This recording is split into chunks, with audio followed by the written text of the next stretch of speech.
P1 is 2, P2 is 3, and so forth. A lot of lectures today.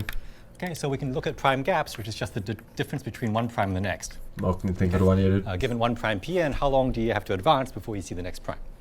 Okay, so the first prime gap is 1. After that, they're all even numbers because all primes are odd after 2. So the prime gap starts at 1, and then you have 2, 2, 4, and so forth. And so you have this sequence of even numbers. And you can ask two basic questions about this prime gap. Okay, so one is how small can this prime gap be in terms of n for large n, and how large? Okay, so it's almost the most basic questions you can ask. Okay, and in both of these questions, we have a conjecture, which looks impossible to solve by our current methods, but we also have progress. And in both cases, actually, we have progress in the last 2 years, where there's nice symmetry, actually. And ultimately, as it turns out, we actually use the same method to attack both questions, which was not obvious, actually, when we started this. Okay, so I'll start with the first question. Okay, so the basic conjecture here is one that... Bro, who is he lecturing to? These people are like 60 plus. What? Most of you probably know is the twin prime conjecture.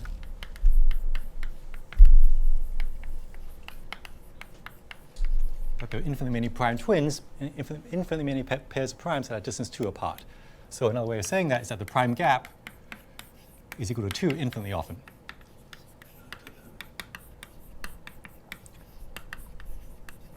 Okay.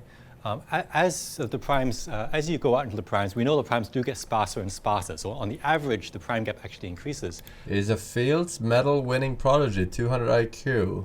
Oh damn! Yeah, then no wonder the other math gods would show up for his lecture. Roughly like the logarithm of the primes, actually.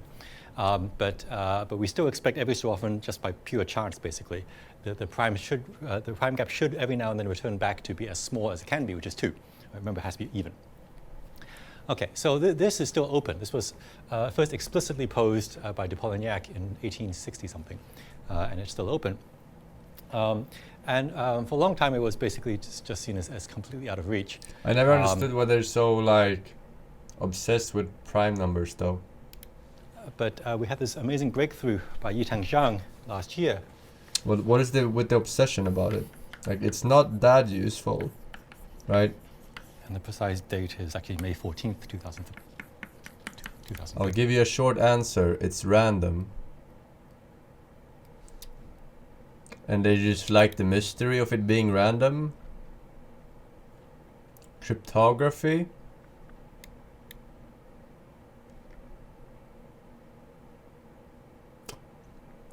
Yeah, what old methods of cryptography? 13.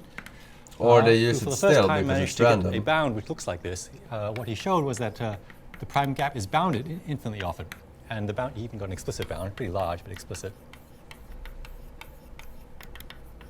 Right, what's so random about what's so random about prime numbers?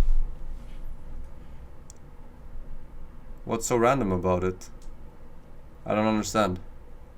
When you say it's random. You said it. No, I read it from a couple of people in chat. You can't calculate a prime number. When you say calculate a prime number, we know the prime numbers. Don't we know if something is a prime number? Okay. That. What do you mean? That there are you mean that there is no pattern to it? The amount of numbers between... Okay, the pattern is random, is what you're saying, but prime numbers aren't really random. By some large... We know what is a prime number. So this is the first bound of this type. So previously, the best bound like this, just for comparison,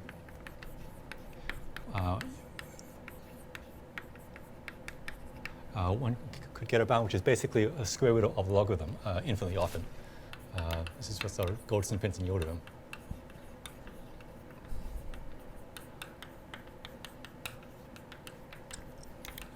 About 10 years ago. You can't create a This was the first actual function bound. to find prime numbers. Okay. I accept that So one. this was an amazing result. It's now published in the Annals of Mathematics. It's amazing for several reasons. Partly because of I know the most of life you story, got like, even- disturbed off to Avengers, the videos, and artistic tabletop game lore videos.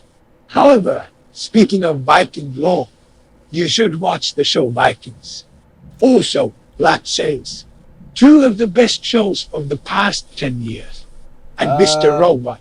Oh, I've watched 3 seasons of Black Sails and 2 seasons, I think, of Vikings, and they kind of turn into shit around those times, so I just stopped.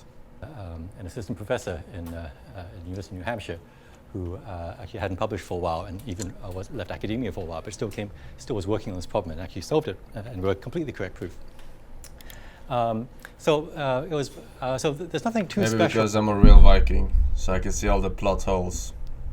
But you other Europors and Americans, you jerk off to that shit all day. About this number 70 million, it's what came out of Yutang's argument, and he wasn't completely careful. His goal was not to get the sharpest possible number, just to get a nice round number, which was large enough for everything that he wanted to do.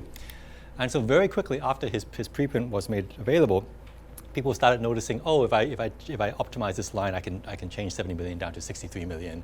And somebody else said, oh, I can actually shave it down to 58 million by this extra trick. And so just so spontaneously, people started. Hello, chat. It is me, Forsen Jr. That's right, I exist. Get off your cocoon. There you are, baby. Get off Zeb's phone. No! Stop! Turn the fucking phone on! Turn the fucking phone on! Turn the fucking phone on! It's on. Right, I mean, we're not gonna watch an hour of this, but it's interesting that they're making progress in the last 2 years. Because they've been probably doing this shit for quite a while. Probably with the help of computers. Right? Helps a bunch. And you don't have to sit there with your the fuck are those calculators called? The fucking move a stick thingamajig. I forgot. Butter, I thank you for the tier 3, 21 months, Forsen, what? Oh. Abacus. Abacus. Alright, boys.